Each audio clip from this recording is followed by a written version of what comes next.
ng papuri ay sa'yo, hindi nagbabago. Buong puso at kaluluwa ang aming pagsamba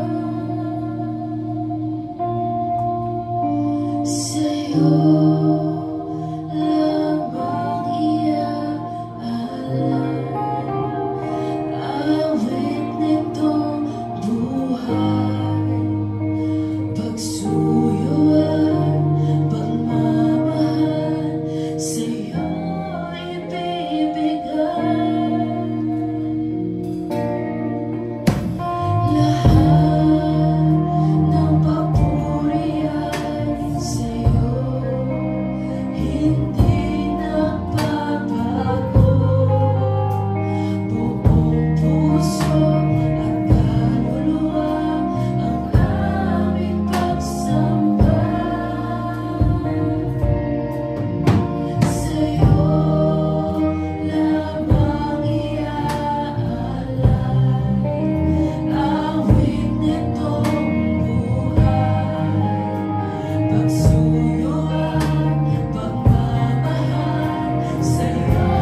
dumako rito upang siya'y itaas, upang siya'y purihin. Kaya ating utusan ang ating mga kaluluwa, ang ating mga sarili na siya'y purihin, siya'y pasalamatan sa kanyang kadakilan.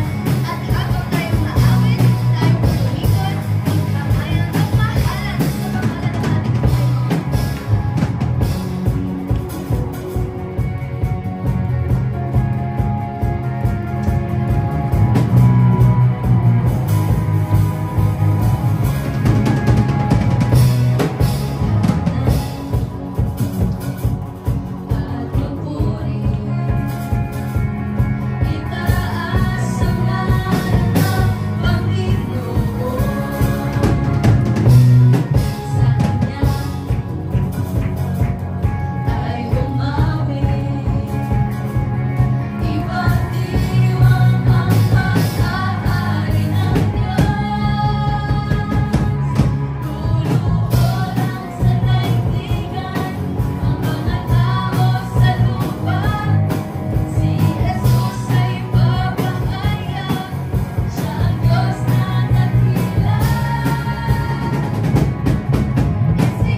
Panginoon. Santo at magsisisamba sa harap mo, O Panginoon, at kanilang lululhatiin ang iyong pangalan. Hallelujah! Tayo ang kanyang bayan na mag-ahayag na may isang Diyos mula noon hanggang ngayon, na siyang buhay, na siyang gumagawa hanggang ngayon. Hallelujah! We give you praise, our Father God. Wala kang katulad, aming dakilang Ama. Every church will see your glory.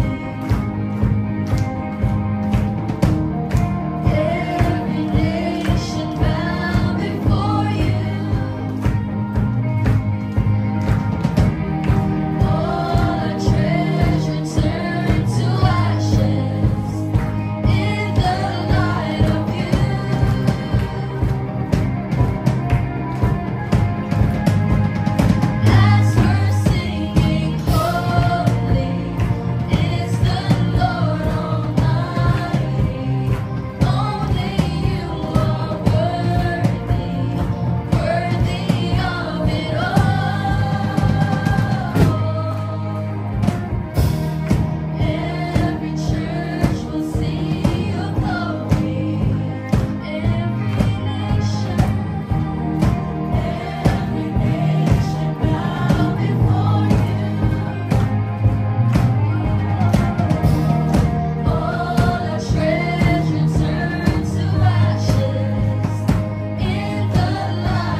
Nakarama udoro kaya iraba asa ira sekera makandarayo.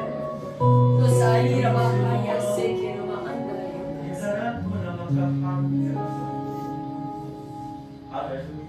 Ako ito bayan ko. Ako naririto mo ngayon. Baka pakinggan ninyo. Sapagkat ito'y aking salita.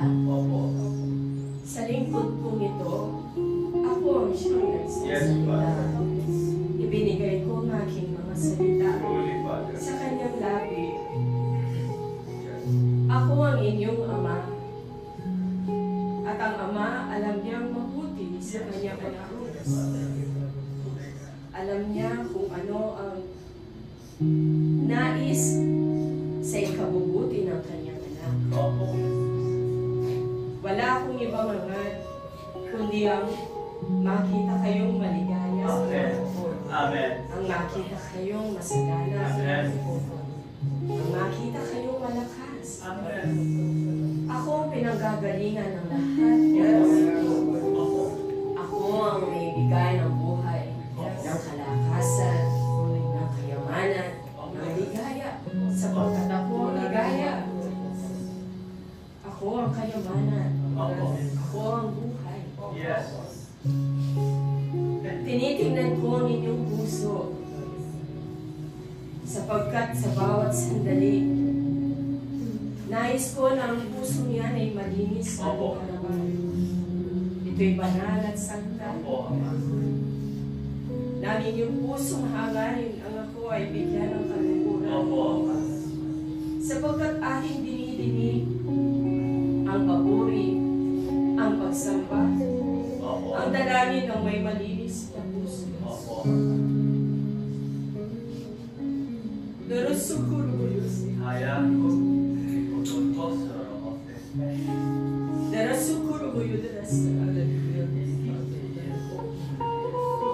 ko, bayan ko, huwag kayong magulumihanan. Huwag kayong malungkot. Hindi ba't aking utos na kayo'y maging maligaya sa bawat sandali? Sapagkat ako ang inyong ama. Makaingatan ninyo ang inyong puso. Baka mahalin ako. Sundin ang aking kautusan. At lahat ng yan, batid ko ang inyong mga kailangan. Ang lahat ng yan, ako ang siyang may gawang ipagkaloob ang lahat ng yan. Nais ko lamang na sa tuwing titignan ko ang inyong puso, ito'y pusilak sa kalinisan. Ito'y puno ng aking mga salita. Puno ng pananampalataya. Naririto ko ang inyong ama. Ngayon, kayo'y aking niyayakap.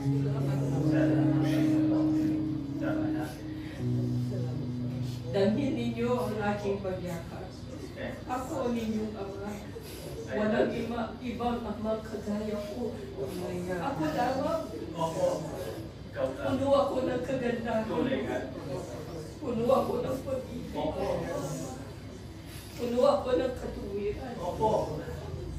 Kapag ang aking anak nananalangin, dumudulog sa akin, aking pinakikinggan.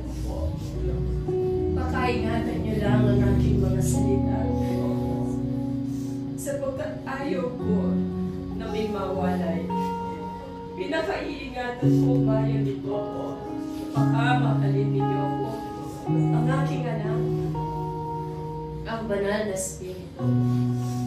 Pakaingatan ninyo ang inyong puso. Ngayon, pinagkakalooban ko kayo. Mapuno ng kaligayahan ang inyong puso. Dorosukuro mo yung darahara sa kera makalubo. Deseina mahara mo dorosukuro kaya kasi. Ningiramase irabakandara yung kuno kayo sa karabayo. Nasa irabakandara yung kuno kayo sa karabayo. Sa karabayo. Deseina mahara yung kuno kayo sa karabayo. Nairamasa karabayo. Deseina mahara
Tanggapin ang bawat isa. Ang pagpapala ng dakilang Diyos Ama. Sapagkat ang araw na ito'y kanyang pinagpala na dakila at lahat ng naririto na ang puso ay dakila sa kanyang harapan. Inyong tanggapin ang kanyang ligaya, dulot niya ang pagpapala, ang buhay, ang kalakasan, ang kayamanan, sapagkat ito'y dulot ng dakilang Diyos Ama ng Panginoong Jesus at ng Banal na Espiritu. Receive it, all of us, in Jesus' name. Amen. Amen.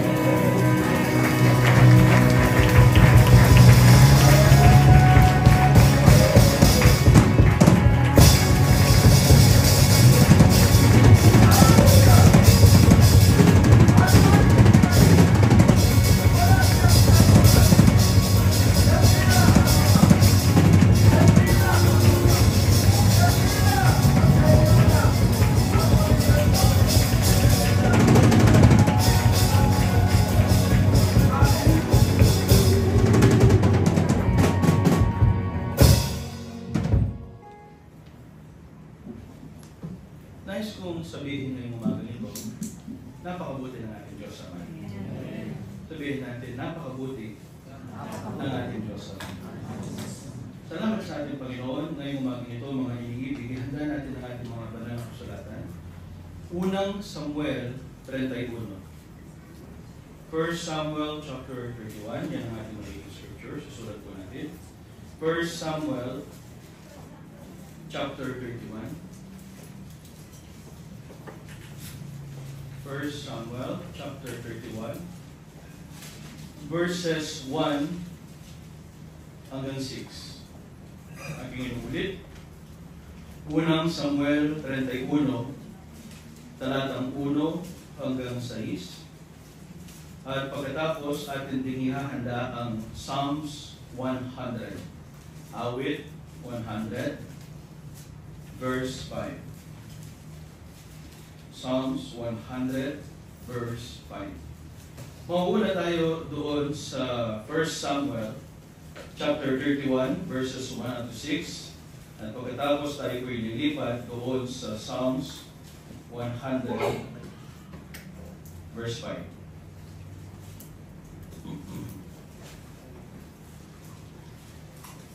Praise the Lord. Tayo kung lahat ay magsisipagtindig bilang paglalang sa salita ng ating Diyos.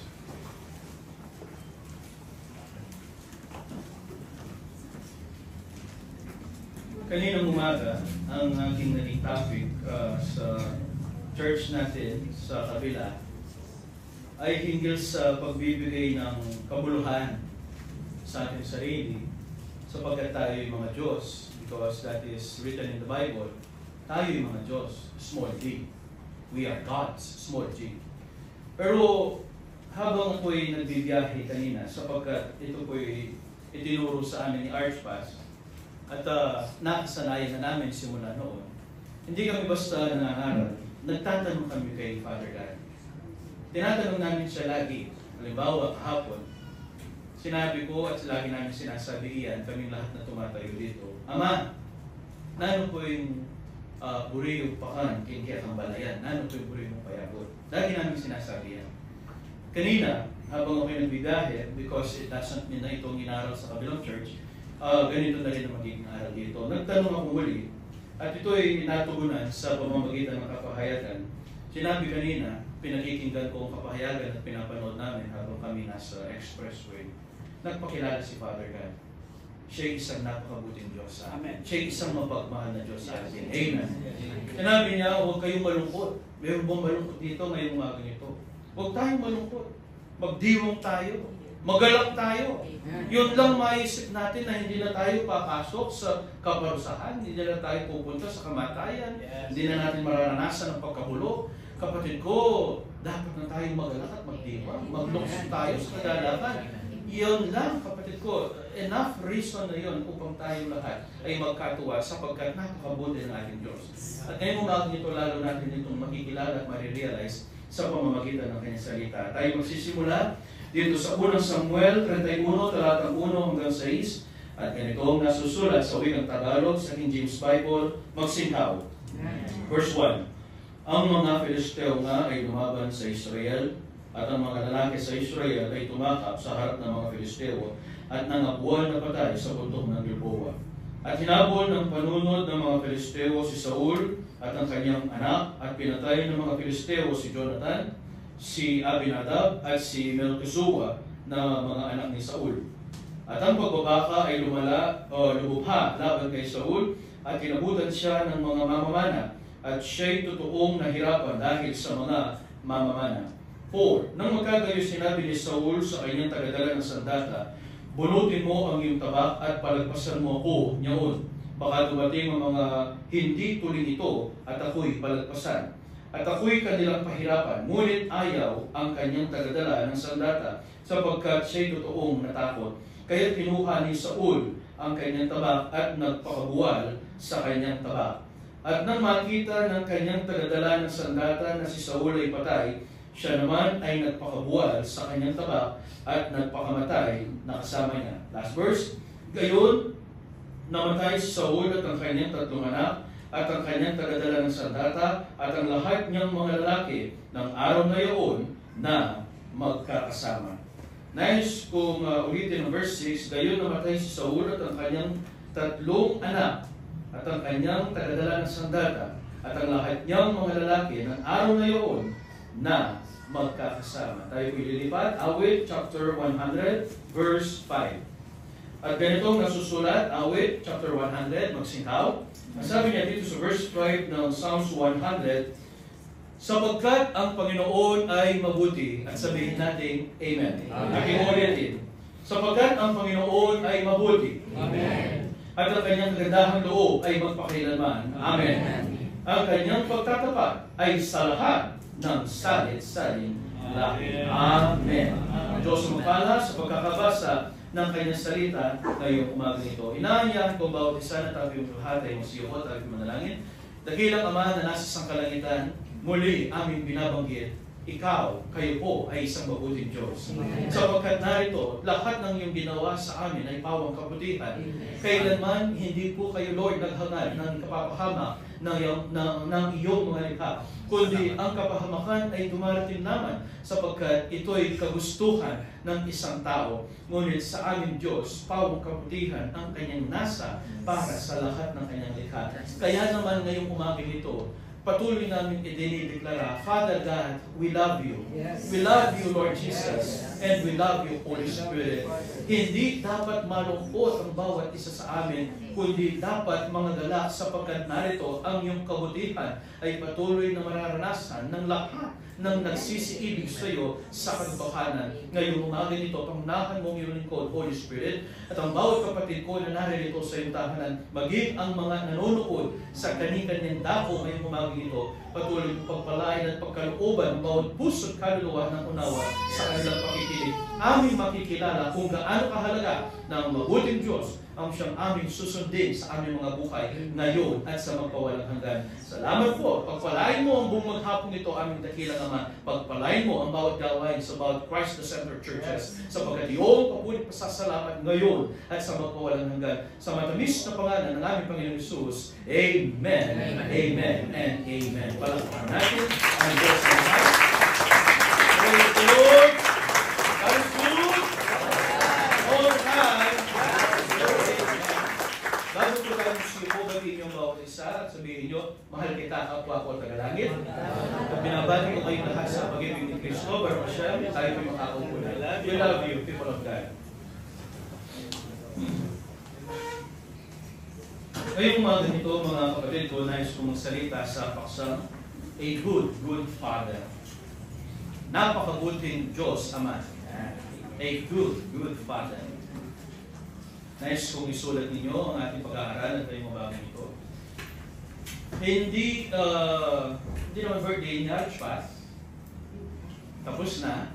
Papadating na parating na susunod niyang kaarawan. Pero ang ating pag-aaral ngayon ay iikot sa pagkakaroon ng isang mabuting Ama dito sa Sankalupaan. And at the same time, ang pagkakaroon natin ng isang napakabuting Diyos Ama na nasa Sankalupaan. Kaya pakapakinggan ninyo ang aral at maging kayong mga nasa labas, unawain po ninyo at maging kayong mga nanonood. Simulan natin ang pag-aaral na yung umaga nito. July na nung ito'y unang kong iaral, it was the month of June. Nung kami bata pa, maraming ikinakasal tuwing buwan ng Hunyo. Kaya yung pinakasikat noon sa mga babae na ikakasal, tinatawag silang June bride. Kasi talagang pangarap ng marami na ikasal sa buwan ng Hunyo. Ayun po, bakit ano po yung kaya yun? Saan kaya nila nakuha? Pero lately, nitong mga nakaraang taon at this past decade, sa statistics ng bansang Pilipinas, ang maraming ikinakasal ay hindi na sa buwan ng Hunyo. Ito ay month of December na. Ayun po kung bakit December nila ginagawa, pero siguro dahil malamig ang panahonan, kaya nga minsan nagsasuggest ako kay Archpath at kay Ma'am Lay, huwag kayong ikakasal kasi ikakasal po silang muli this coming May. Ewan ko kung gusto itatapat nila ng mismong araw, depende po siguro baka tumama ng Sunday or Saturday. Ikakasal sila sa darating na buwan ng Mayo sa susunod na taon. Ito'y kanilang silver wedding anniversary. Nagre-request ako sa kanila, kailangan maganda yung venue. Kailangan malamig, sabi ko. Kasi medyo ang hirap kapag may air condition, pinagpapawisan ako. Ewan ko bakit may mga tao ganyan kahit hindi naman katabaan, pinagpapawisan talaga. Never had ever been.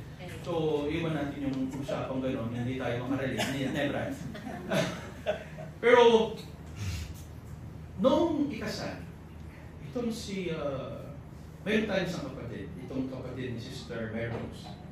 Nung ikasal last year, itong si kapatid na Rosalie, pagkatapos ng ginawa kasalan ni Archpath, nandun na yung program. At ikinasal, isinayaw, ng bride ang kanyang ama at yung husband or yung groom, yung kanyang nanay. Napansin ko lang, may tradition tayong ginagawa. Kapag yung lalaki, ang groom, ang isinasayaw, yung kanyang nanay. And then yung groom o yung bride, yung isinasayaw niya, yung kanyang tatay. Siguro sa susunod, hindi wala naman kasing batas na sinusunod niya po. Huwag natin ilimit sa ganun. Yung mga ikinakasal, pwede na lang isayaw yung pareho nilang magulang. So halimbawa, darating ang araw, mayroong ikakasal dito, ikakasal, for example, advance ko na lang, pero kung wala naman tutol, itong si Kim. Kung sila na talaga ni Jersey, ikakasal itong si Kim. Pwede isayaw ni Kim hindi lang si Mami Lay, kundi maging si Archie. And at the same time, pwede isayaw ni Kim yung kanyang magiging mga in-laws na magiging magulang mo na rin. And vice versa, magiging itong si Jersey. Huwag nating i-limit sa ganung program kasi wala naman tayong batas na sinusunod. Yung mahalaga kasi, yung pagmamahal, ma-express natin. Sometimes, kahit walang salita, mararamdaman mo yung pag-ibig.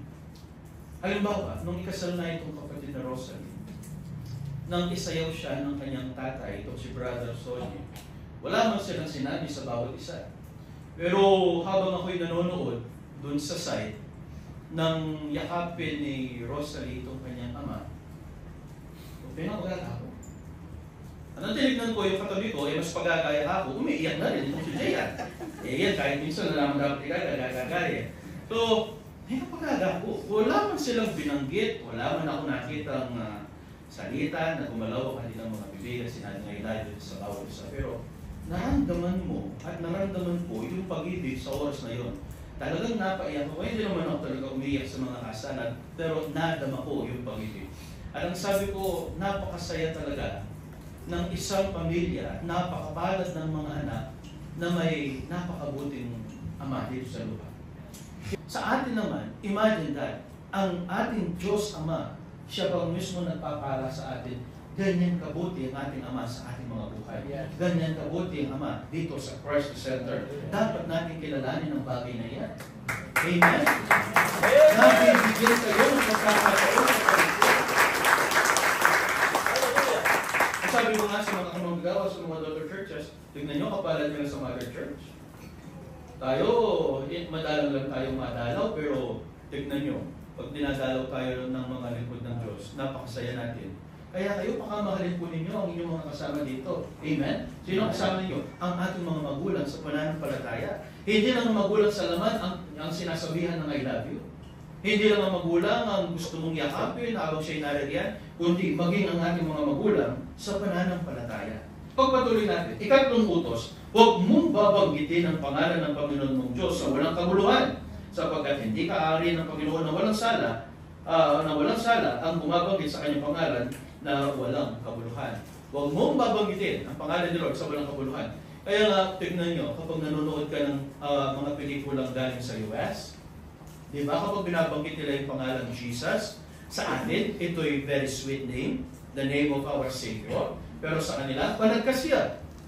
Kapag sila'y nagagalit, kapag sila'y nagmumura, imbis na panagkasing kanilang banggitan, imbabanggitan na, ilagyo ng Lord. Kasi ganyan sila kasama.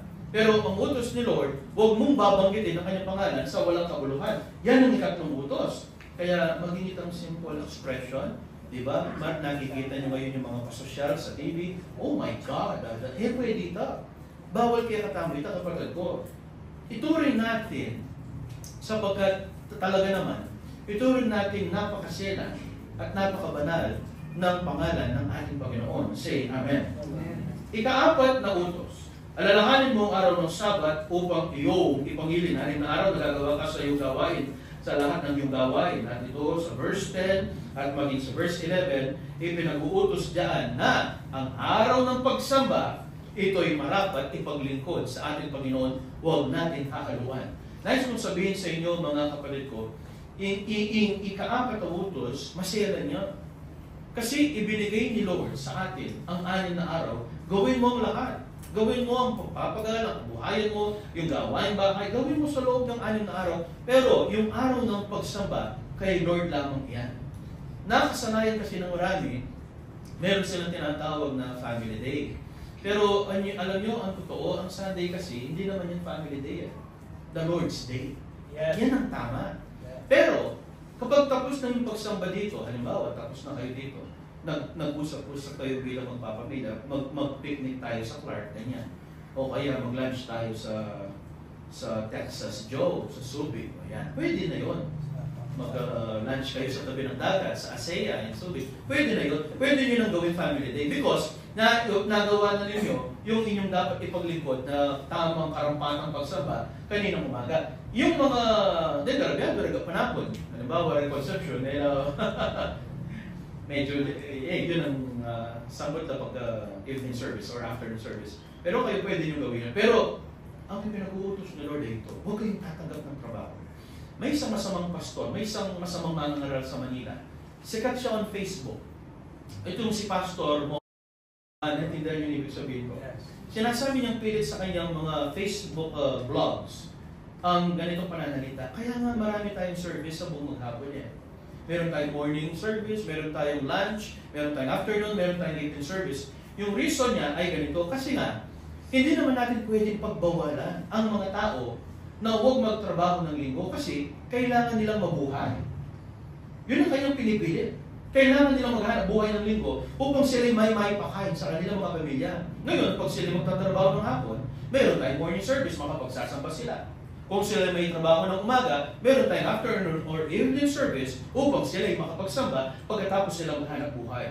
Yun ang pinipilit niya. Hindi natin pwedeng pagbawalan ng mga tao. Ang sinasabi ko naman, ito ay isang taliwas sa salita ng Diyos, tahasang pagtaliwas sa salita ng Diyos. Ipinagbabawal ng Ten Commandments at ng buong banal na kasulatan. Yung 6 na araw sa atin, pero ang araw ng pagsamba, kay Lord yan.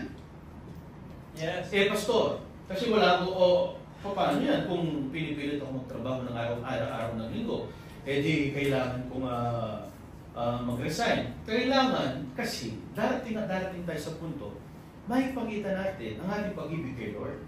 Yes. Ang pagiging Kristiyano, hindi naman ganyan kadali eh. Pero kung ikaw ay magpapakalapit at gugustuhin mo, si Lord mismo nagsabi, hindi mabigat ang kanyang pamato. Pero, darating ka dun sa punto, kailangan i-prove mo, patunayan mo yung pag-ibig mo sa Kanya. At isa dyan, darating ka sa kalalagayang, kailangan ko pong sumabay, hindi ako pwede magtrabaho ng linggo. Mamili ka.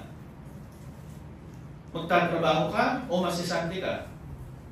Anong pipiliin mo? Pinipili ko ang Diyos. Hindi mo pipiliin, hindi mo sasabihin, pinipili ko ang pagkakasisante. Huwag mong bagitin yun. Pinipili ko ang Diyos. Kayang palitan na Lord ang lahat ng mawawala sa iyong buhay. Nangyari yan kay Job. Hindi ba't nawala ang kanyang kabuhayan, nawala ang kanyang mga anak, pero dahil pinatunayan niya ang kanyang katapatan kay Lord, pinalik ni Lord, pinalik niya, at higit pa sa nakaraan.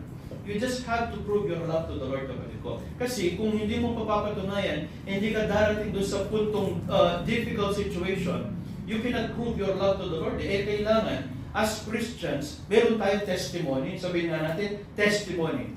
Tanungin nyo ang inyong katabi, meron ka bang patotoo bilang mananampalataya? Sige, tanungin nyo.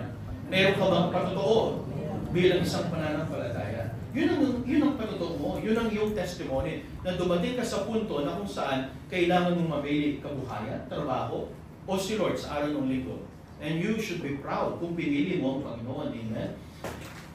Sometimes, kasi nagkakaroon tayo ng okasyon sa araw ng Sabado. Hindi naman bawal yan eh. Basta tiyakin lang natin ng isang bagay.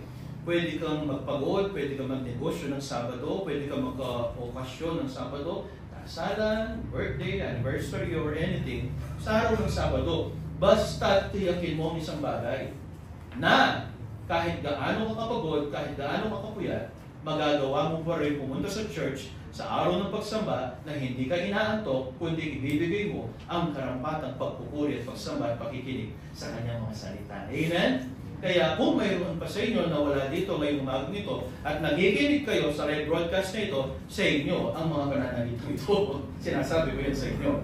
Ika-5 utos. Babalikan natin ito sapagkat dito tayo iikot. Ang sabi niya, igalang mo ang iyong ama at ang iyong ina upang ang iyong mga araw ay tumagal sa ibabaw ng lupa na ibinibigay sa iyo ng Panginoon mong Diyos. Sa English, honor thy father and thy mother. Yan ang ika-5 utos. Babalikan natin yan. Ika-6 na utos, doon sa thou shall not kill. Yung ika-7 utos, thou shall not commit adultery. Kasi binawasan nila yan.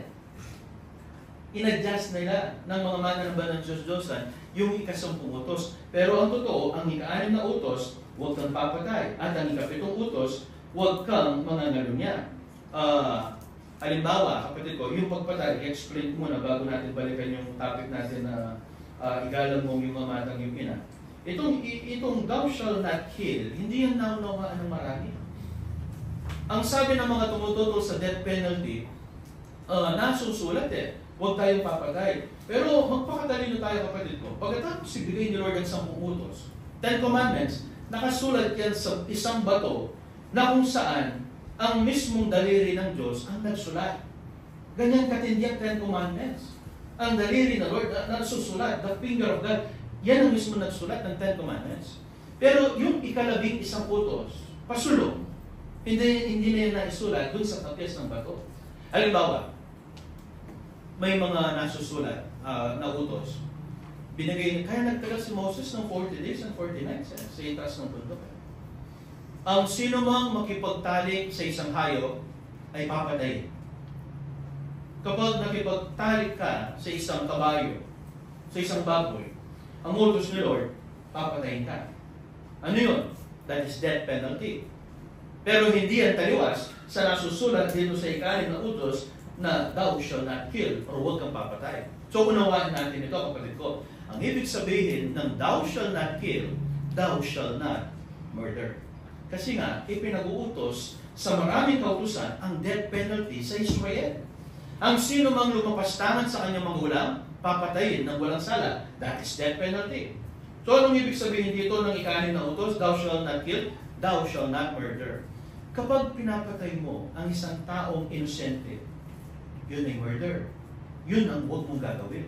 Pero kapag ang pamahalaan, pinapatawan niya ng parusang kamatayan ang isang kriminal, that is not murder. That is retribution or kabayaran sa kanyang kasalanan. Ang death penalty, hindi pantakot yan upang huwag kang gumawa ng kasalanan.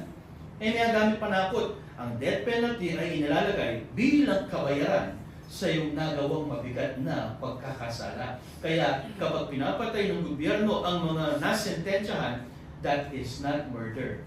Yun ay pagpataw ng kaparusahan. Naunawaan ba natin? Dito naman, sa thou shall not commit adultery, alam na natin ito, kapag may asawa ka, huwag ka nang maghahanap ng iba. Ikaw 8 utos, thou shall not steal, huwag kang magnanakaw. Dito sa Pampa, sa palengke, may pakirot na kamo. Kaliit na bata, na hindi pa makapagsulat ng, kasi napakaliit pa eh, hindi pa makapagsulat ng A, B, C, D. Baka sarili niyang pangalan, hindi pa kaya nisulat. Pero kaliit na mga bata, tinuturuan na upang magnakaw. Kaya hindi ka man makapag-iwan ng cellphone. O wala. Yan may pakirot na ako mo. Habang ako'y nandun sa pwesto ni Dina, wala mo, pinagalaw yung bulsa ako. Siyempre, may palawin ako niya. Nang tignan ko, kaliit na bata, mga niya pa kadagol. Sobra niya mata. Basta yung laki, sobra niya mata niya, pito siya ba ito. Basta maliit pa lang. Nung tignan ko, yung itsura niya, hindi pa talaga kaya isulat ang sarili niyang pangalan. Pero yung buong kamay niya nakapasok sa aking bulsa. Hindi ko man naramdaman na pumasok. Buti wala yung cellphone ko dito. Susiya mo sakit. Pero kung may cellphone, nakuha niya na hindi mo man halos naramdaman. Buti kikimot ko. Kaya naramdaman ko parang may something sa aking bulsa. Kabata-bata, tinuturuan sila magnakaw. Ganyan kasama ang mundo ngayon. Pero isa sa batas ni Lord, nakasulat, ang ika-8 utos, huwag kang magnanakaw. Kapag ikaw, halimbawa, ay nasa matinding pangangailangan, kapatid ko, at nakakita ka halimbawa, nasa Jollibee ka, and then nakita mo ang isang mesa o upuan, may naiwan na cellphone. Kahit iyan ay naiwan ng hindi nalalaman ng may-ari, huwag kang titingin sa itaas at sasabihin mong, thank you Lord, answered prayer. Hindi mo pwede yan. Maniwala kayo sa akin, may isang pastor, sinabi, kapag may nakita kang cellphone sa Jollibee na naiwan, at yan ay hindi na binalikan, bigay sa iyo yan ng Diyos. Sabi ko, anong klaseng pastor ito? Sabi ko, no rin dapo pulot ikarela katuruan. Nakita mo iyan, huwag mong pag-interesan, ibigay mo sa manager. Kunin mo, ibigay mo sa manager, okay, tawagin yung manager, siya kukuha mismo. Ngayon, sasabihin naman ng iba, pastor, kasi ganito yan. Kung ibigay ko sa manager o ibibigay ko sa presinto, sila lang ang kukuha niya, sila lang ang magbebenta, sila lang ang makikinabang. Kaya ako na. Mga kapatid ko, wala ka ng pakialam. Yes. Ang kininito ng manager o ng kapulisan, o kung ano pa man, sosoli nila o hindi sa may-ari, wala ka ng pakialam dun eh. Yes. Ang mahalaga, ginawa mo ang iyong katungkulan. Anong bahagi mo? Yung ika-10 utos. Anong ika-10 utos? Tignan niyo ang ika-10 utos. Huwag mong iimbutin ang bahay ng iyong kapwa, huwag mong iimbutin ang asawa ng iyong kapwa, niyang kanyang halip, lalaki o babae, niyang anumang kanyang baka, niyang kanyang asno, niyang anumang bagay ng iyong kapwa. Meaning, ang ika-10 utos, ang sabi niya, huwag kang mag-iimbot. Period. Pag hindi iyo, yung mas magaan na pananalita, huwag mong pag-interesan ang hindi iyo. Yun ang huwag kang mag-iimbot. So kapag nakita mo, isulin mo. Kaya susulin nila o hindi, wala ka ng pakialam doon, kapatid ko. Amen. Pero ang kasyang atras ko, huwag kang magbibintang sa iyong kapwa. Minsan, naiwan ko, pero siguro hindi naman. Siguro yung mabigat na pagbibintang yung tinutukoy dito. Pero sometimes kasi, ang hirap din umamin eh. Halimbawa, nangyayari ito, nakasakay ka sa isang sasakyan, sa isang van, and then bigla ka may naamoy, napakabahong amoy. May umutot pala sa mga kasama mo, no? May kalimayang ipod. Medyo siyempre, manato yan eh. Kung metamadosya ng ganisa, mabang-lubang luya, aliwaing baho na. Eh kapag yan, nakasakay ka ng van, eh halos, lalo na yung mga garantiya sa bandang likuran, hindi naman bumubukas yung kanilang mga bintana. At ang unang question na ito, ninong minato? And with the accent of a Kapampangan, ninong minato? Walang aamin. Siyempre, nahihiya ka. Hindi ka naman pwede magbinta. Siguro, pag-uusapan yun, siguro palagyan ko yung J minato. Maraming kinain eh, because nag-graduate siya eh, nag-celebrate siya eh, di ba? Civil engineer na.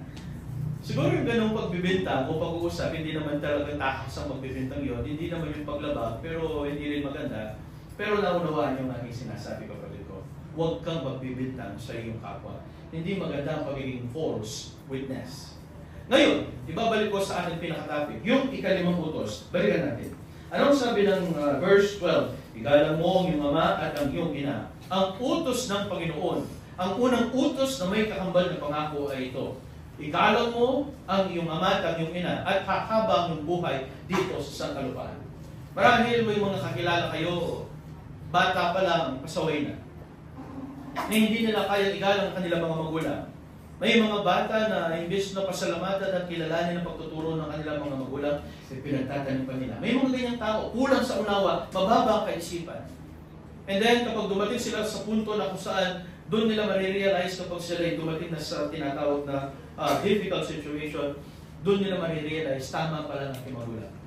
May mga magulang mahigpit. Oo, pinagbabawalan ng kanilang mga anak, huwag kang makikitulong sa iyong mga kaklase. May mga ganyang magulang. Huwag kang makikitulong sa bahay ng mga nanliligaw sa iyo o sa crush mo. Wag! Napakahigpit ng ating magulang. Ang batas niya, 7 o'clock, kailangan nasa bahay na ako. Gusto niya, chinecheck niya ang aking cellphone. Lahat kailangan gwardyado. Pero kapag hindi mo naunawaan ang bagay nun at dumating ka sa puntong nakabuntis ka at nabuntis ka, o kaya itong mas mahirap, nabuntis ka at tinakasan ka, at walang gustong managot sa iyong anak, doon mo marirealize, sana pinakinggan ko ang aking nanay. Sana sumunod na lang ako sa bilin ng aking tatay. Nasa huli lagi ang pagsisisi. Pero ang pinakamahalaga ay ito. Gusto mong humaba ang iyong buhay, kapatid ko? Igalang mo ang iyong mga magulang. May mga magulang dito sa lupa, halimbawa sa kaso ng kapatid na Marjorie. Hindi mo tunay na magulang, itong si Ninong Mario at itong si Ninang Divine.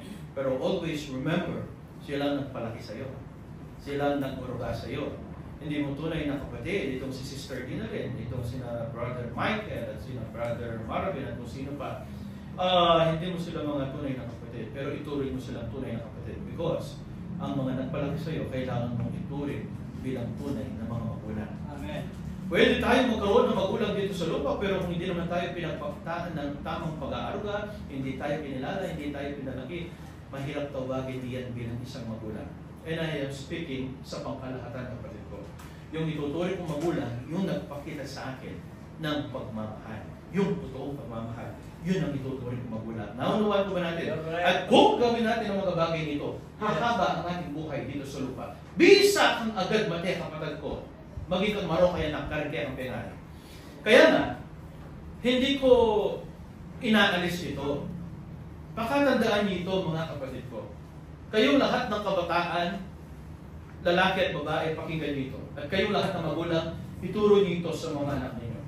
Yung ating motto ay ito: a good son is a good husband, and a good daughter is a good wife. Kakalimutan niya.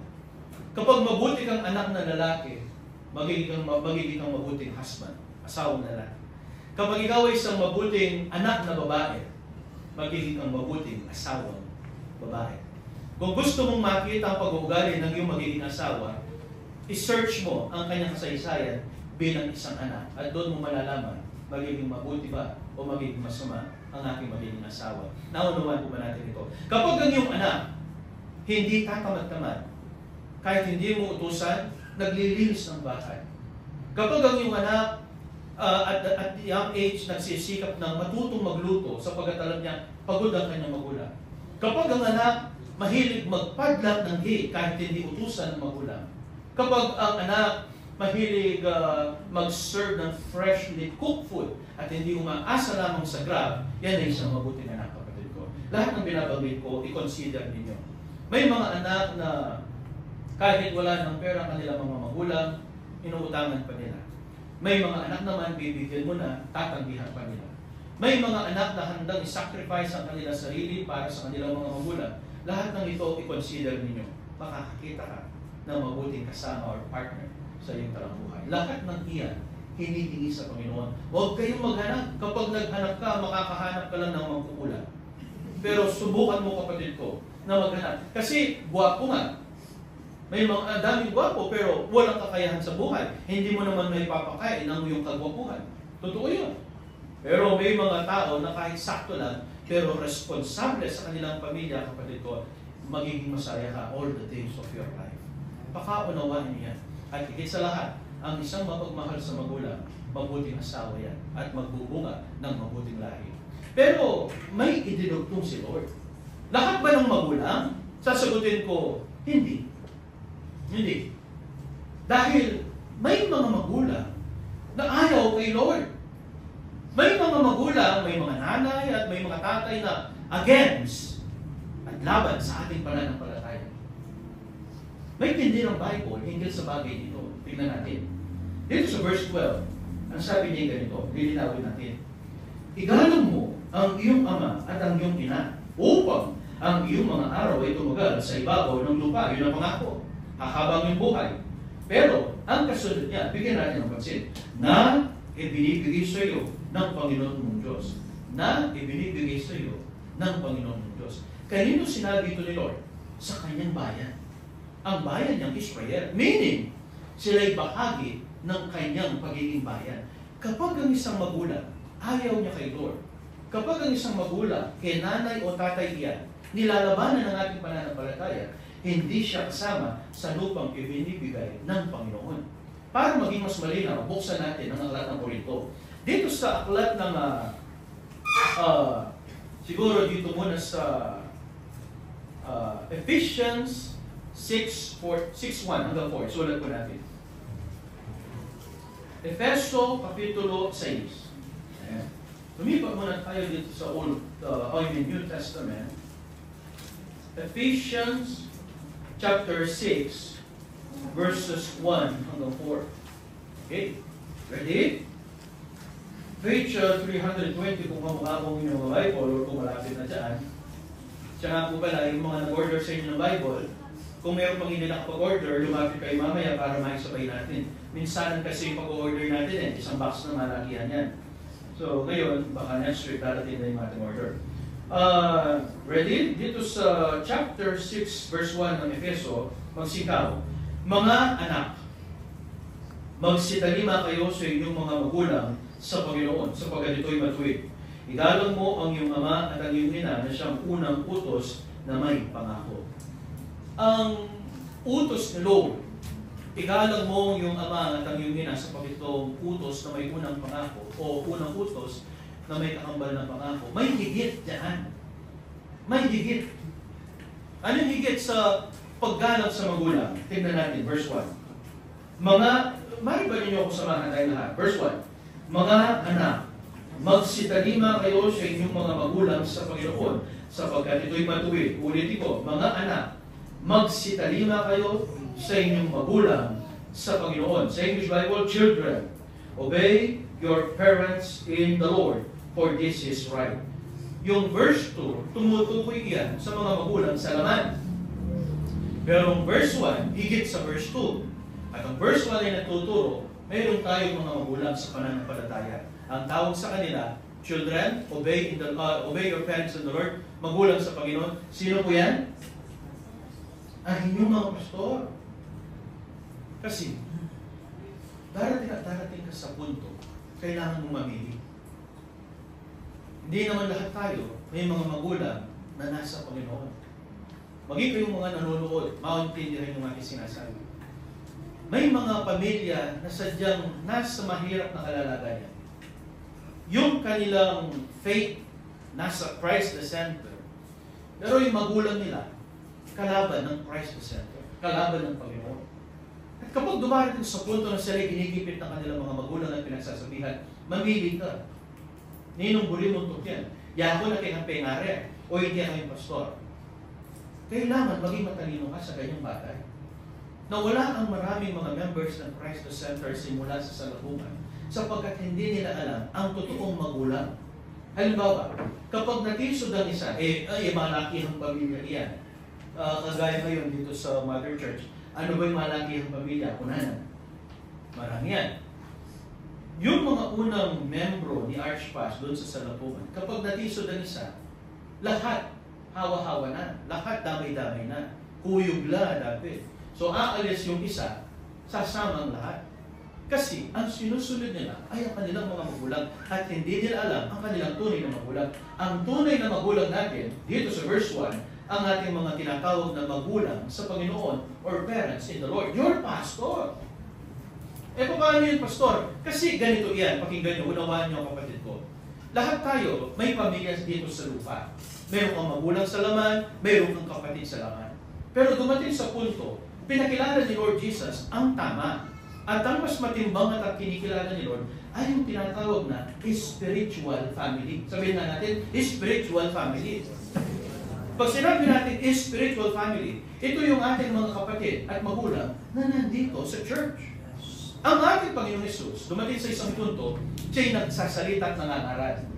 Habang siya'y nangangaral, lumapit ang isang alagad. At ang sabi ng kanyang alagad, Panginoon, ang iyong ina at ang iyong mga kapatid nasa labas, hinahanap ka.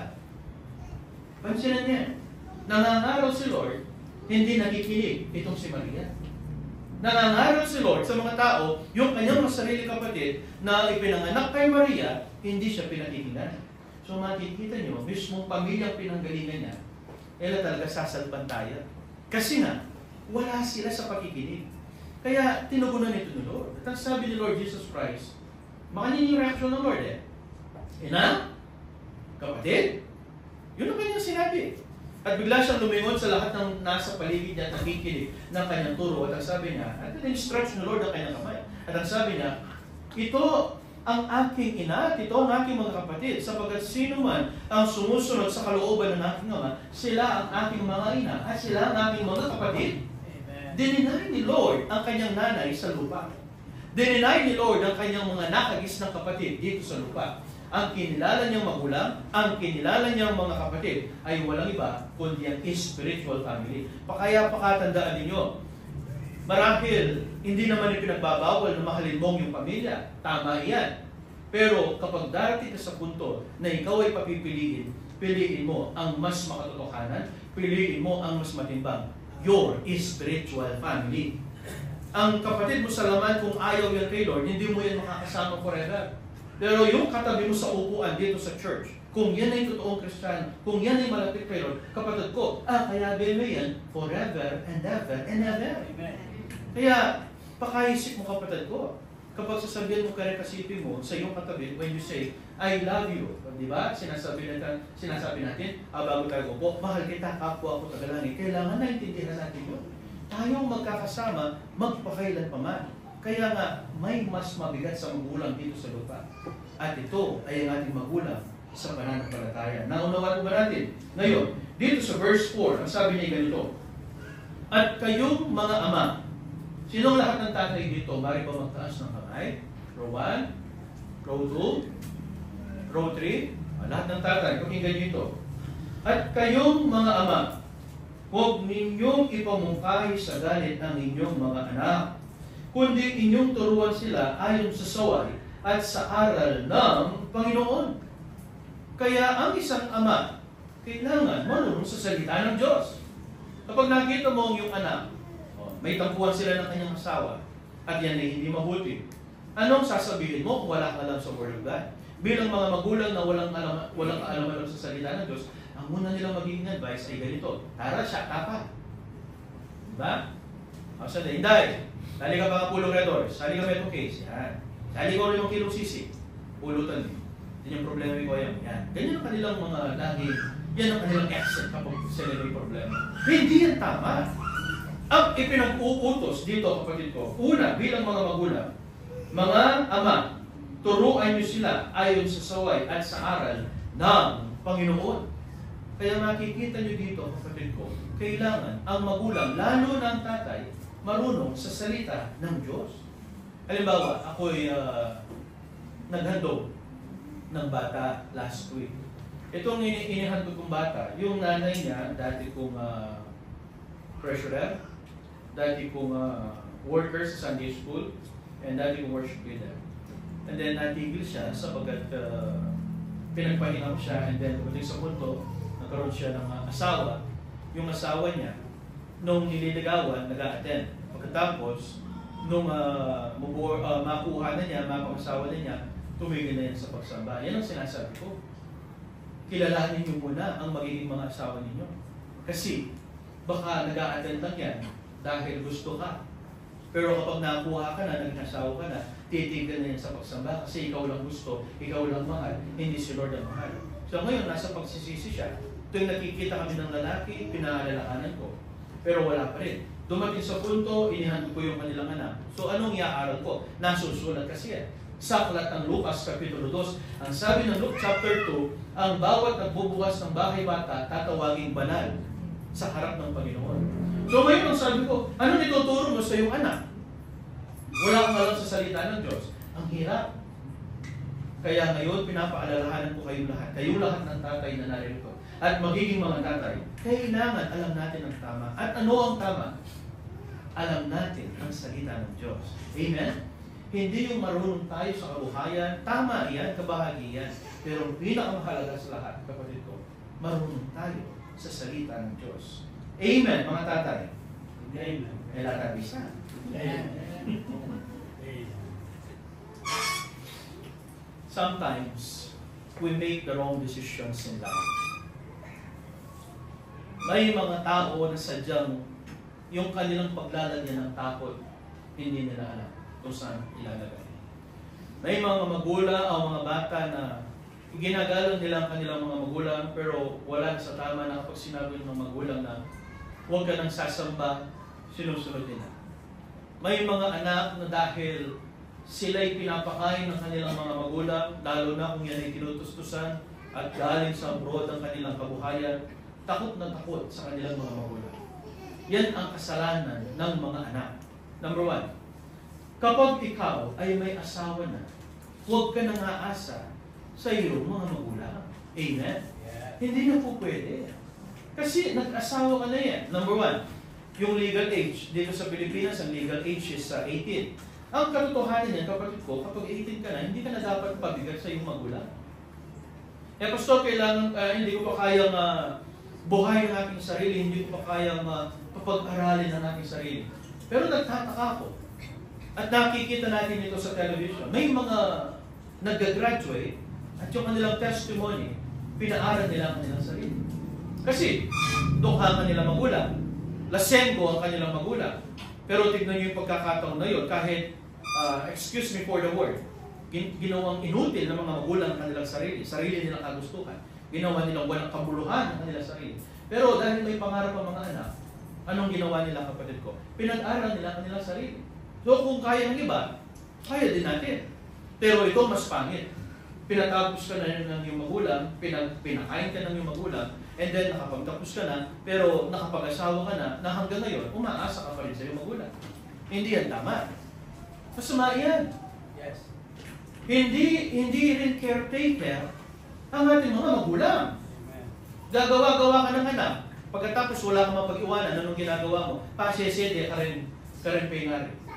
Mahirap yun para sa mga magulang. Labubulan din pengari. Pero balo yun, totoo kapatid ko, matsura lang ka ng daman. Number 1, balo yun yan. Mapagal, imanya si anak. Hindi biro-birong pag-aalaga ng bata, lalo na kung yan ay nagsisimula na maglakad. Mapagal, imanya ka anak. And then ikaw mismo, bilang sariling magulang, mapipikon ka kapag makulit ang iyong anak, makagulisak ka. Gugulisak ang ganyan, duwaya ko na kayo! Yan. Kasi mapagal eh. And then expect mo, kapag hindi mo kaya, iiwan mo sa iyong magulang, at ang reason mo is kailangan mo magtrabaho. Dumating sa punto na ikaw ang naging sanggol. At ngayon, matanda na yung magulang mo, kailangan pa rin bang mag-ingat ng mga sanggol? Gumising tayo sa katotohanan. Hindi caretaker ang ating mga magulang. Ang mga lolo-lola, hindi nila responsibilidad ng kanilang mga apo. Ang may responsibility dyan ay ang mga anak. Kapag tumanda na ang magulang, narito, binuhay ka, inalagaan ka, at dumating sa punto, matanda na ako, sasabihin ko ito, kapatid ko. Baka iintindihin niyo ito. At huwag kayong magdadamdam sapagkat hindi tama magdamdam sa mga anak. Ako, saludo ako kay Mamo. Si Mami Carmelina, nanay ni Mami Lay. Saludo ako sa kanya. Kapag naririnig ko siyang nagkwento, yung kanyang sinasabi kasi ay ganito. Maaga siyang nakapag-asawa. Hindi ko siya manampalataya. Kasi nung unang panahon, talagang gusto yung maagang nag-aasawa. At the age of 17, 18, 16, nag-aasawa na. So maaga nakapag-asawa itong si Mamo. At kapag siya'y nagkukwento, hindi ako nagsasabi, siyang nagsasabi. Ulitin ko lang, baka tumutuloy pa nga ba. Ang sabi ni Mamo, may kapakisawa ko. Maya pa na. Kasi, kabata-bata pa namin mag-asawa niya, nang bababae na. Inubos niya yung panahon niya, inubos yung buhay niya sa pambababae at sa bisyo kagaya ng alak at sugal. Kapag naririnig ko nagkukwento ang kanyang asawa, itong si Mamo at saka itong kanyang mga anak, itong si Mami Lay, nakabalbang salo. Dumating sa punto, nagkwento itong si Ma'am Lay nang siya'y dalaga pa, umuwi siya ng bahay at yung kanyang palda, meron na palang tagos ng dugo dahil sa period. Nung ako nagkakamali, sinabi pa yata ng tatay niya, parang gulong, kaya ako magbulong, something like that, yung may magkakanda. Masakit iyon para sa isang anak na magkaroon ka ng ganyang magulang. Masakit din para sa isang asawang babae na magkaroon ka ng ganyang asawang lalaki na dapat sana'y partner mo sa pag-establish ng iyong pamilya. Pero ng babae at inuubos ang kanyang buhay sa alak, sigarilyo, at walang kabuluhang mga bagay. Pero saludo ako kay Mamo, saludo ako kay Ma'am Lay, sa lahat ng kanyang kapatid. Na bagamat ganito ang kanilang magulang, iginamit nila. Nirespeto nila. Bagamat kung titignan mo, masama siyang nilalang. Pero hindi nila tinignan iyon. Kundi ang tinignan nila, ito'y kanilang magulang. At dito papasok ang isang malaking pagtatagumpay na masasabi mo, kahit hindi siya naging mabuti sa akin, iginalang ko siya at minahal ko siya hanggang sa huling hininga ng kanyang buhay. Ngayon, kung nagawa ito ng mga asawa at mga anak sa isang ganitong uri ng tatay, hindi ba dapat mas magagawa ito sa isang mabuting magulang? Ginalang mo ang isang walang kabuluhan. Minahal mo ang isang walang kabuluhan. Kaya dapat mas igalang mo at mas mahalin mo ang isang may kabuluhan. At isa sa mga may kabuluhan na sinasabi ko ngayon ay walang iba kundi itong si Mamo. Itong si Mamo, nakita ko ang kanyang kasaysayan. Napakasipag na babae. Kahit siya'y may edad na, babangon ito ng madaling araw at siya'y maglalakad papunta sa kanto ng Emilia, maghihintay ng sasakyan para makapunta sa Pampang ng madaling araw, mga malengke, sapagkat ang kanyang negosyo, ang kanyang trabaho ay pamanyagiwa. Ano na yung Tagalog yung pamanyagiwa? Sa giwa. Basta yun na, karne. Attention yun is sa giwa. So ngayon, Yun ang kanyang naging kabuhayan. At nakita ko sa loob ng napakahabang panahon, ilang dekada, binuhay niya ang kanyang mga anak at ang kanyang mga apo. Napakarami, at ito'y kwento niya at hindi ko kwento, pero I would like to give the testimony. Pag nangailangan ng baon ng kanyang mga apo, binibigan niya. Kapag nagluluto siya, hindi lang para sa kanyang sarili, ito'y para sa kanyang buong pamilya. Nakaka-bless ang magulang na ito. Lumagpas lang yung kanyang kabaitan. Nema mo, lumagpas lang. Pero, dahil dumating pa sa punto na itong si Mamo, isang madaling araw, dahil madilim, ay sinalubong ng mga hold-upper. Kasi alam nila, yung mga may dala-dalang pera, din man niya kiwang na ningaldo. Kasi mamaliti ka, tinandalang pera. So sinalubong pa siya ng mga hold-upper. At yun ay nangyari sa kanyang buhay. Napakasipag, hindi umatras, hindi pinaghinayangan ng loob. Kaya nga, ito, totoo ito. Lawin yung kapatid ko. Itong si Mamo, ngayon nasa panahon ng pagsubo, although nakakabawi na siya. Siya'y naoperahan. Siya'y nagkaluslos. Babae, pwede magkaluslos pala. Pero bakit siya nagkaluslos? Dahil nung kabataan niya, napakasipag niya. Kababae niyang tao, nagdadala ng bayo-bayo. Dahil gusto niya mabuhay ang kanyang pamilya. Lahat ng kanyang sakit na pinagdaraanan ngayon dahil sa ngalan ng kasipagan. Dahil sa ngalan ng pagmamahal. Pero, mayroon akong isang miyembro sa ibang church natin at hindi ko nababanggitin ang kanyang pangalan doon sa Concepcion. Ang sabi ko, nung ikaw ang may dolya, mahal na mahal ka ng iyong mga anak. Nung ikaw ang nagtatrabaho sa abroad, talagang lahat sila inaasikaso ka. Ngayong matanda ka na, hindi ka na makapag-abroad. Ngayong nasa bahay ka na lang, ipinagluluto ka na lang, bakit hindi ka napansin ng iyong mga anak? Bibigyan ko kayo ng isang question at kayo magsasagot. Yung binabanggit kong ito ng isang kapatid from other church, kung ang matandang ito ay milyonaryo, sa tingin nyo, aasikasuhin ba siya o hindi? Kayo magsasagot. At alam niyo ang kasagutan. Kapag ang tao walang pera, matanda, wala ng pera, wala ng pakialam. Pero kapag ang isang magulang, kahit yan ay nagtataina sa kanyang diaper, mabaho na, kahit hindi na nakapagsisipilyo, pero yan ay mayaman, milyonaryo. Believe me, kapatid ko, pag-aagawan niya. So, babagsak tayo sa isang punto. Pinaglilingkuran ang mga magulang ng iba, hindi dahil sa pagmamahal, kundi dahil gusto lang nila magkaroon ng manang kayamanan. At yun yung masama. Hindi yan ginagawa sa isang mabuting magulang. May kayamanan o wala, may makukuha ka o wala. Kapag yan ay isang mabuting magulang, baka mahalin mo ang kapatid ko. Amen! Amen! Amen!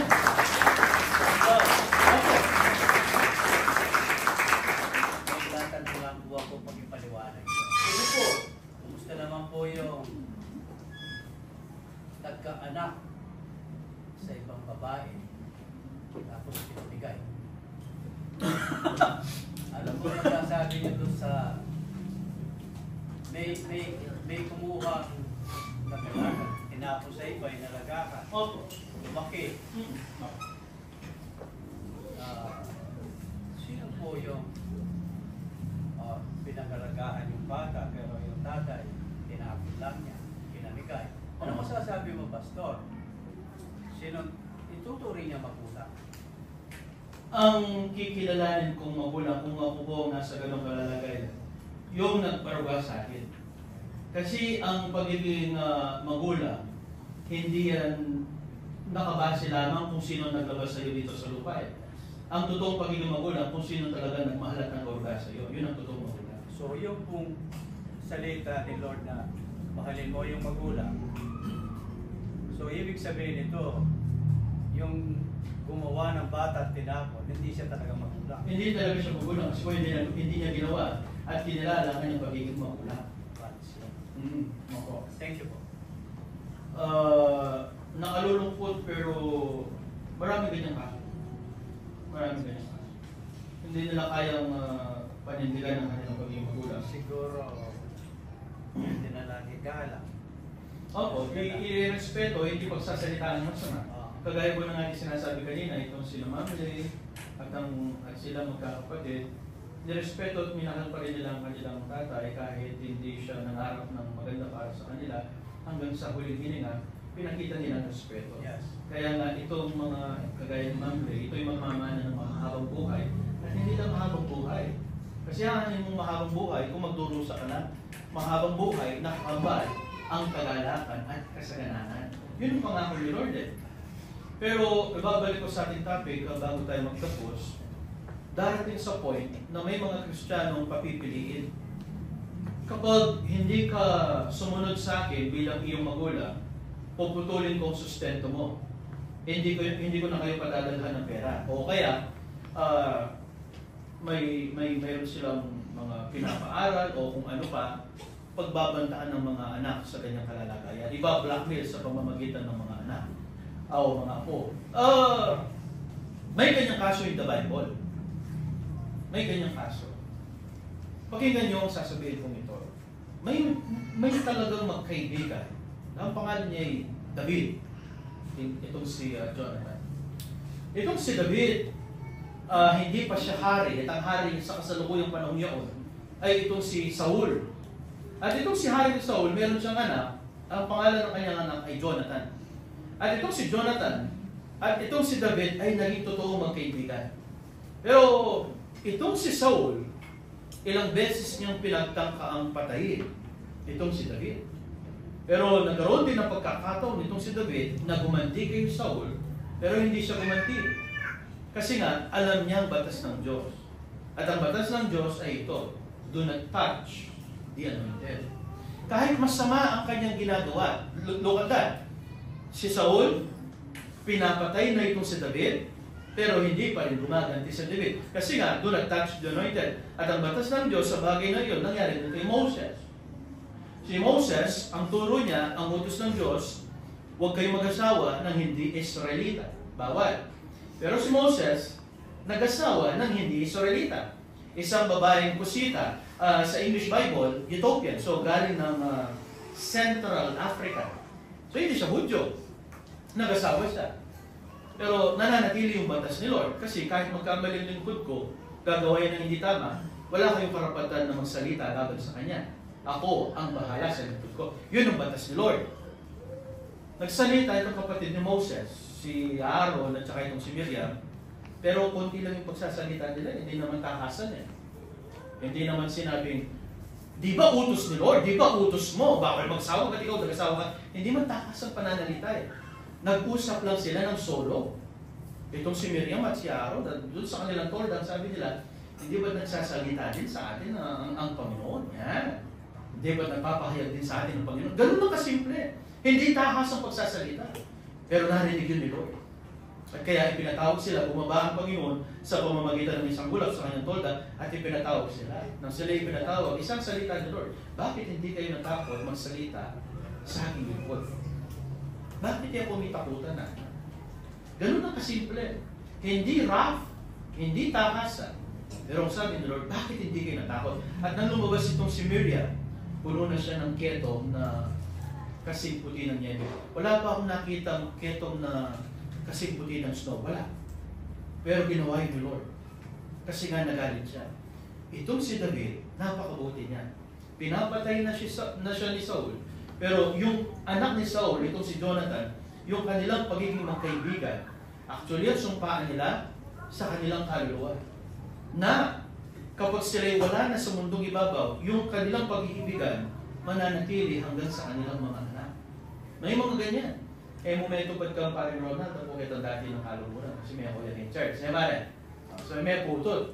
Itong si David at si Jonathan, sila'y nag-iyakan sa bukid. At sila'y sumumpa sa harap ng Panginoon. At ang sabi nila, ang ating kaluluwa'y mag-iibigan hanggang sa ating mga susunod na lahi. Ganun katindi ang kanilang pag-iibigan. Alam ni Jonathan, nang magiging susunod na hari ay itong si David, hindi siya. Kasi di ba ang pagiging hari namamana? So ngayon, ang susunod na magiging hari dapat manggagaling sa mga anak ni Saul, kagaya ni Abinadab at itong si Jonathan. Pero alam ni Jonathan, hindi kami ang magiging hari. Hindi kami ang magmamana. Itong aking kaibigan si David. Kasi alam niya na itong si Propeta Samuel, binuhusan na ng langis itong si David upang maging propeta pagkamatay nitong si Hari Saul. Alam niya. Kaya pinili niya na ang kanyang kaluluwa ay malakit kay David. Pero dito napapasok ang naging pagkakamali. Ang sinunod pa rin ni Jonathan ay hindi si Lord, hindi si David, kundi ang kanyang masamang magulang. Ito'y sinasabi ko para sa mga Kristiyanong darating sa punto na papipiliin ka. Sino ang pipiliin mo? Kami na magulang mo o ang Christ the Center? Sino ang pipiliin mo? Kaming magulang mo na naglabas sa iyo sa mundo o ang mga pastor mo? Baka darating kayo sa puntong ganyan, sa kanyang kalalagayan. Maging kayong mga nanonood. Sinasabi ko sa inyong bagay na ito, huwag niyong gagayahin itong si Jonathan. Because kahit alam ni Jonathan na ang Panginoon ay nakay David, kahit alam ni Jonathan na ang pinili na magiging susunod na hari ay itong si David, pinili pa rin niyang sumunod sa kanyang masamang ama. Tignan natin ang kanyang naging kakakantuan. Dito sa ating scriptures, dito tayo magtatapos. O bago tayo magtapos. Dito sa 1 Samuel. Ready? Dito sa 1 Samuel chapter 31. Ano nangyari dito kay Jonathan? Sinapiliin niya ang maling desisyon ng kanyang buhay. Ang sabi niya ay ganito. Dito sa 1 Samuel chapter 31, simulan natin dito sa verse 1. Ang mga Pilisteo nga ay lumaban sa Israel. At ang mga lalaki sa Israel ay tumakas sa harap ng mga Pilisteo at nangabuan na patay sa bundok ng Gilboa. Napakadalang na pagkakataon na mangyari ng ganitong bagay. Ng Israel nagtatalo sa timahan. At hinabol ng panunod. Ano ibig sabihin ng panunod? Yung matinding paghabol. At hinabol ng panunod ng mga Pilisteo si Saul at ang kanyang mga anak at pinatay ng mga Pilisteo sino muna namatay? Si Jonathan, si Abinadab at si Melchizua na mga anak ni Saul. So ngayon, nakikita natin, namatay si Jonathan. Alam niyo kung bakit? Mas pinili pa rin niya bandang huli na sumunod sa kanyang magulang kaysa sa kanyang kaibigan si David. Alam mo na meron kang ama sa sangkalangitan, pero mas pinili pa rin niya na sumunod sa kanyang masamang magulang. Always remember, kapatid ko, ang magulang dito sa lupa, lalo na kung yan ay wala kay Lord, pwedeng dalhin ka sa kapahamakan, kagaya ng nangyari kay Saul. Ang magulang, pwedeng magkaroon ng pagkukulang sa kanyang mga anak. Pero pakatandaan natin, meron tayong mabuting ama na nasa sangkalangitan na hindi tayo pababayaan. Amen. Amen. Last week, itong si J.Ann, nag-my day at gagana. Itong si J.Ann, nag-my day kay tatay Lando. Nang makita ko ito, sabi ko sa kanya, may miss ba tatay ha? Kasi birthday niya ngayong Miyerkules, di ba? Birthday na. May miss ba yata? Aga nakatiamuan. Sabi ko kay J.Ann, mo na yung isipan, mo na yung gagana na ako. Kasi, tunay ka mas natin nakabibigyan. Mahalaga, safe siya. Isabit siya. Binigyan siya ni Lord ng sapat na panahon upang makapagsisi. Napakabuti ni Lord ang sabi ko. At ngayon, makatandaan mo, number 1, kahit wala ka ng tatay dito sa mundong ibabaw, pakatandaan mo, meron kang ama na nasa sangkalangitan na hindi ka pababayaan. Amen. Siya ang ating tunay na ama. Amen. Ikalawa, nandyan si Archpass. Magulang mo na rin yan, sabi ko. At ikatlo, ako. Tatay mo na rin ako. Kasi sabi sa palengke, kapag namamalengke ako, kalagunin anak mo. O tatay mo. Pero huwag kayong malungkot kapatid ko. Another question, Pastor. Ano? Yung pong tao na Christian, pag namatay na, ang birthday pa ba sa langit? Dapat pa bang batiin na happy birthday daddy? Hindi na po. May mga bumabati kayo ng happy birthday in heaven. Ano pong tawag doon sa bumabati sa patay? Thank you po. Ay, sinabi ito ni Archas bago tayo magtapos, yung pugagawan ta. Huwag kayong magpo-post on Facebook, may mga gumagawa ng ganyan. Yung isa kong miyembro sa Concepcion, siguro dahil bago pa sa church, bago pa sa faith, wala akong masyadong alam, nag-post sa Facebook, Lord, ang dami kong problema ngayon. Yakapin mo naman ako, anya. Yung ganon, huwag nyo ipopost sa Facebook kung marami kayong problema. Kasi, makatandaan nyo, walang Facebook si Lord. Hindi niya mababasa. Ano gagawin ko? Manalangin ka. Yeah. Pag may problema ka, manalangin ka. Dumulog ka sa Kanya, sabihin mo ang iyong kalalagayan. Hindi yung pinopost mo yung problema mo, sasabihin, Lord, payakap, patugod ka. Yun dyan yung panggawin mo. Kapag ang mahal mo sa buhay, namatay na, huwag mo nang kakausapin. O ito mag-iba sa kulay ka. Meron akong isang kakilala, ito nga si Saul. Kubalo, magkasama na kayo na ni Brother Arman, ni Saul. Itong si Saul, nagpahanap ng babaeng nakikipag-usap sa mga karumanduman na espiritu mula sa lupain ng sa lugar ka? Enhedo, Engoer, something like that. Engoer, Endalor. Pero parang ganun ako, no? Hindi. Pero ngayon, lugar ng Espiritista. nang sinabi sa kanya, sino gusto mong ibangon ko para sa iyo? Si Samuel, niya. At lumabas mula sa lupa itong si Samuel. Pero sa Tagalog, mali. Nakita ko isang Diyos, pero sa English Bible, and I saw God.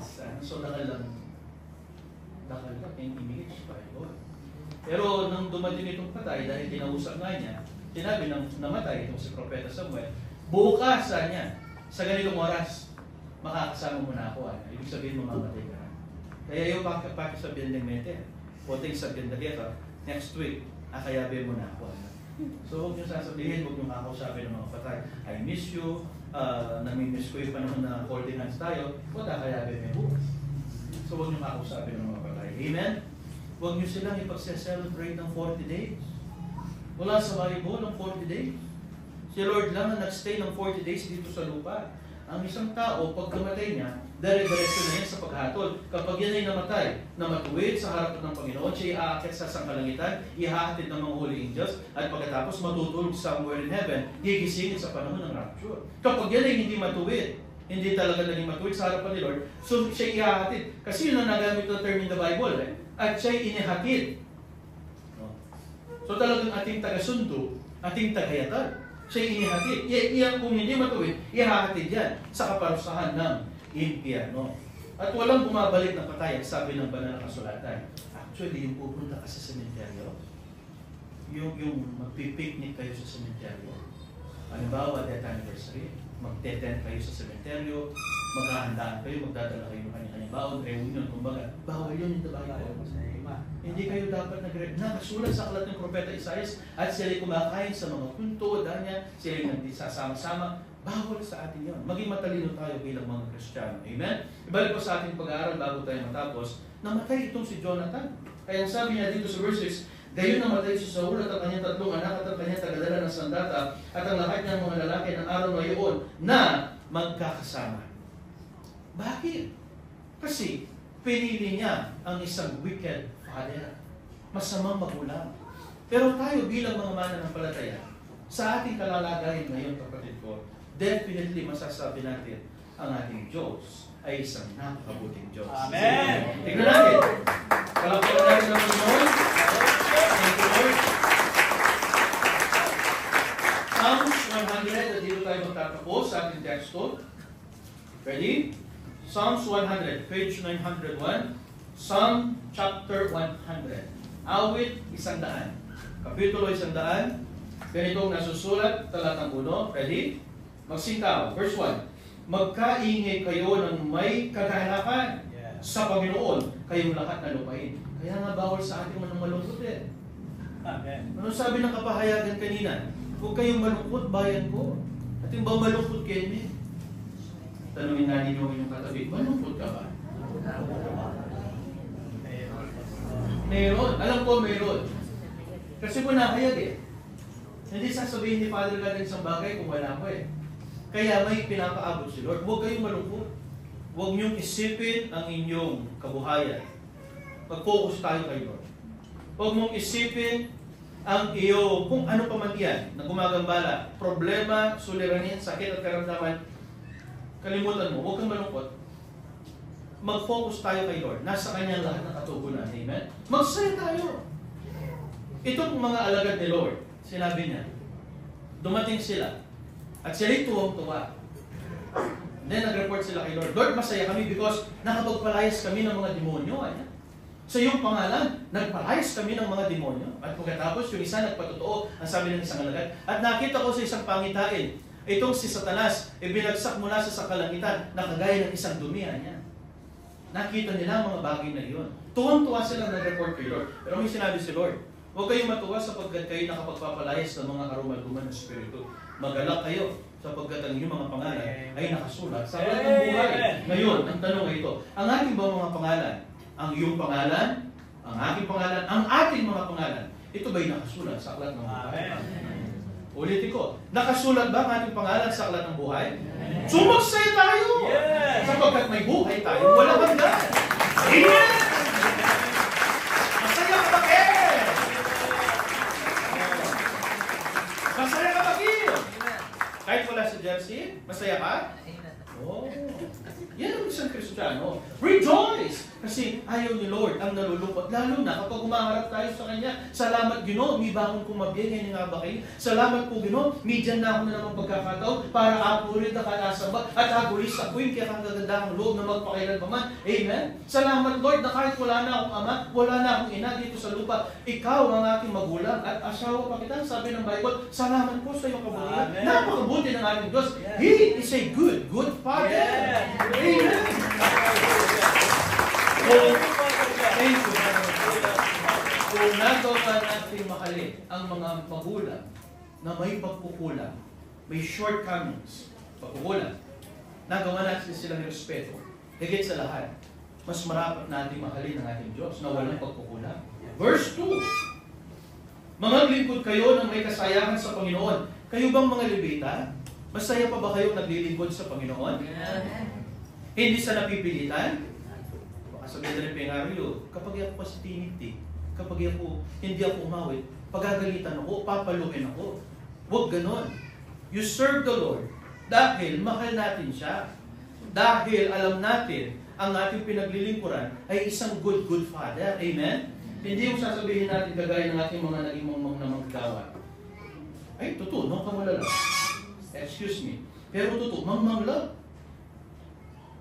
Nung panahon ng construction, matindi construction 2 years ago, medyo talagang matinding labanan sa construction sa church. Medyo stress ako. So, nagkasunod-sunod pa yung pagbabayad sa bangko. Nakita ko ni J.I. Iba yung tsura ko.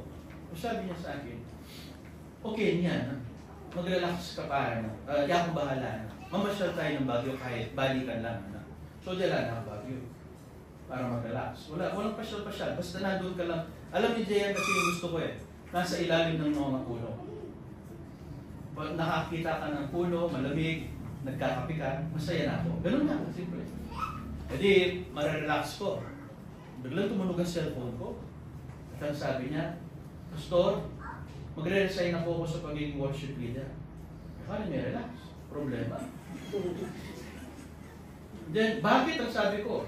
Ganun na, bakit? Gusto ko na pong maging malaya. Bakit? Kailan ka pa naging bilangguan, sabi ko sa sarili ko. Sabi ko, naintindihan mo ba ang sinasabi mo? Gusto mong maging malaya? Naintindihan mo ba? Nakikinig ka ba ng aral? Nagkulang ba ako ng turo? Nagkulang ba ako ng payo sa'yo? Bukod sa church, sa labas, tinuturuan kita. Nagkulang ba ako, sabi ko? Nung gusto, naintindihan mo ba? Pakaisipan mo. Uling, at ikumpalis kay ministry simula ngayon. Lahat ng gusto mong malis, hindi ko hinahabol, sabi ko.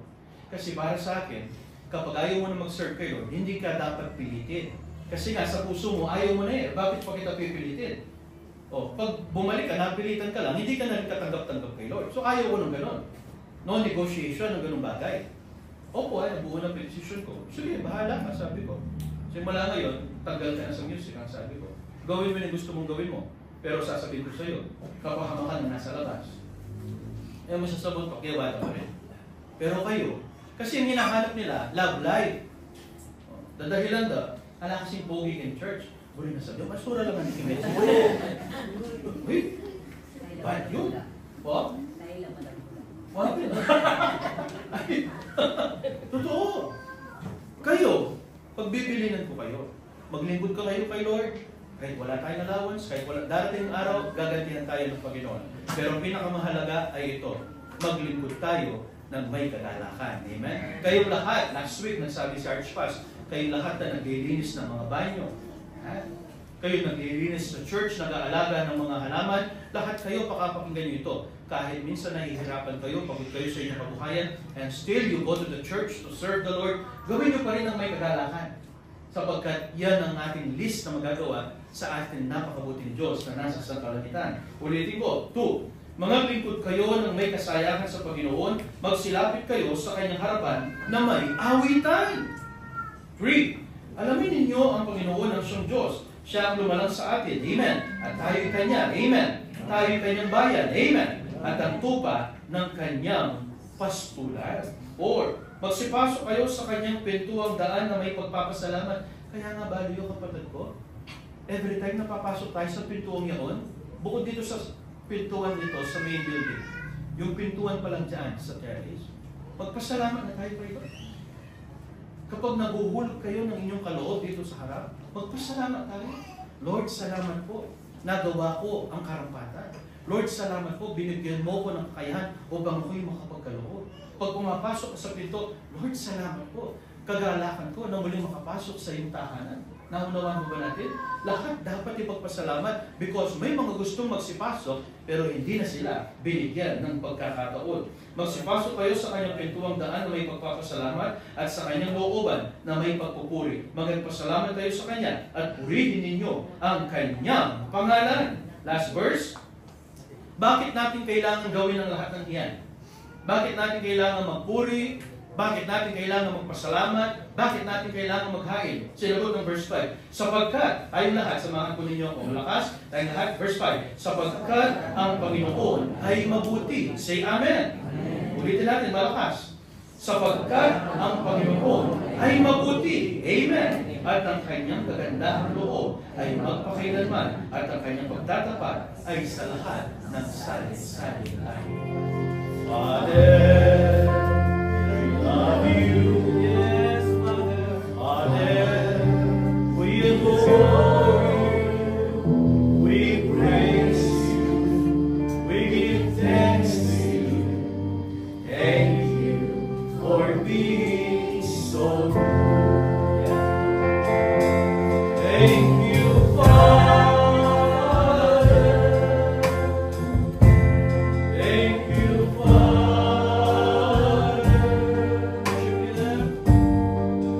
For in your Son is my soul.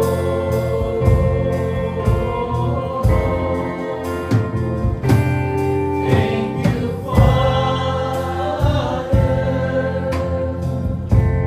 Thank you, Father, for giving your Son to me. Salamat po aming Ama sa iyong pagmamahal. Salamat po sa iyong kabutihan. Kanina pa lamang Ama na kami pumapasok sa iyong tahanan hanggang sa iyong inihayag, Lord, ang kapahayagan upang itiklara at ipadama sa amin ang iyong pag-ibig at ang iyong pagyakap. Ama naming banal, napakabuti po ninyo. Tanggapin mo ang aming pasasalamat, aming dakilangan. Tanggapin mo mula sa kaibuturan ng aming mga puso.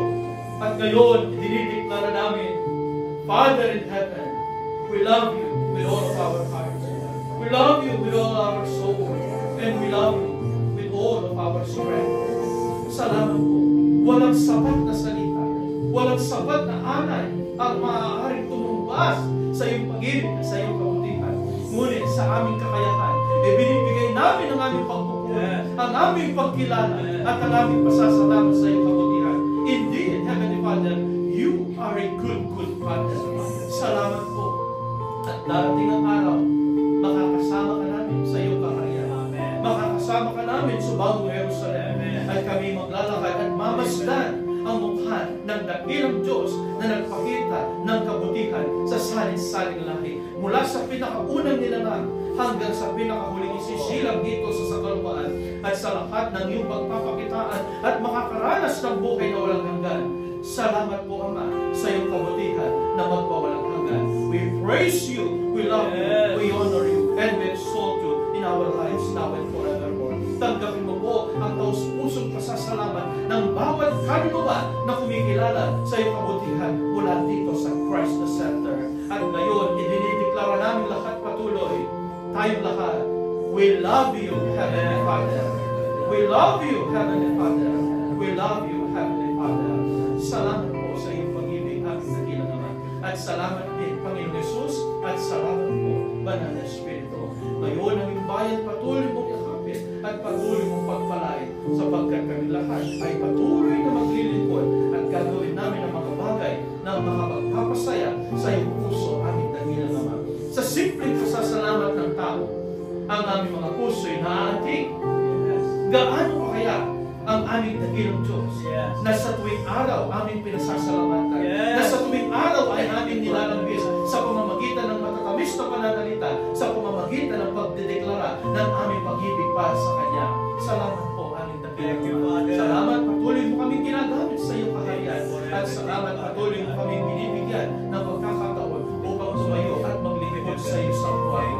Salamat sa kabuuan ng iyong bayan sa Christ the Center, na bagaman kami isang mumunting bayan, ngunit ipinagkaloob mo pa rin ang pangako na tunay nga kami magiging 1,000 iglesia. Salamat po sa iyong pag-ibig, aming dakilang Ama. Salamat, hindi mo kami pinabayaan noong panahon ng pandemic. Wala namatay ni isa sa iyong bayan sa Christ the Center, sapagkat Lord, ang iyong pag-ibig ay hindi nagmamaliw. Ang iyong pangako ay katotohanan, at salamat sa aming napakadakilang kinabukasan. Hindi lamang sa aming pansariling pamilya, hindi lamang sa aming pansariling kabuhayan, ngunit ang aming kinabukasan dito sa Christ the Center, One Simon Church. Pagpalain mo rin, Ama, ang lahat ng aming mga kapatid at kasama ngayon na nanonood sa kanilang ko, sila rin, darating ang panahon, sila rin po ay aming makakasama sa iyong tahanan.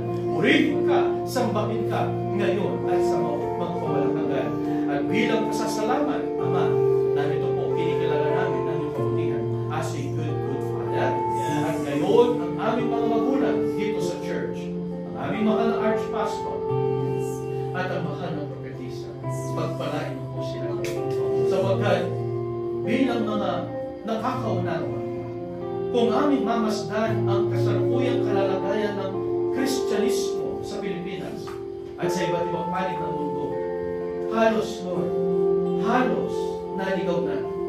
Karamihan sa kanila wala na sa katotohanan at labas na sa salita ng Diyos sa Biblia ang kanilang katuluan.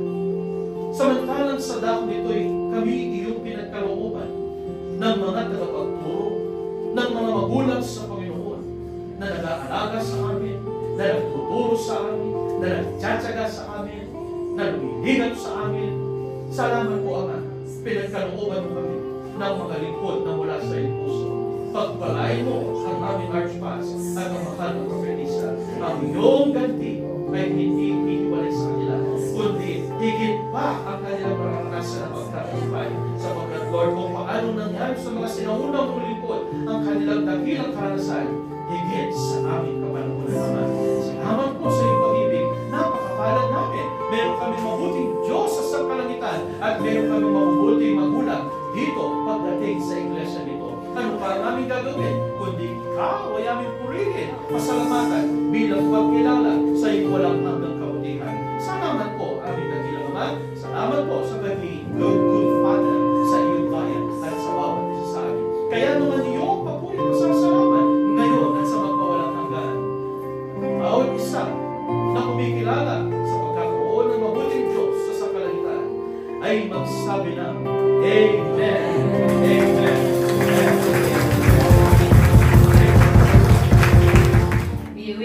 a very, very good Father God. Amen. Tayong lahat ay magsisindig, ating tanggapin ang bendisyon. Itaas natin ang ating mga kamay. Our good, good Father. We have you and we are so blessed to have you, Father God. Sa aming mga puso, we cannot express kung anong enough word to thank you, Father God, for choosing and calling us.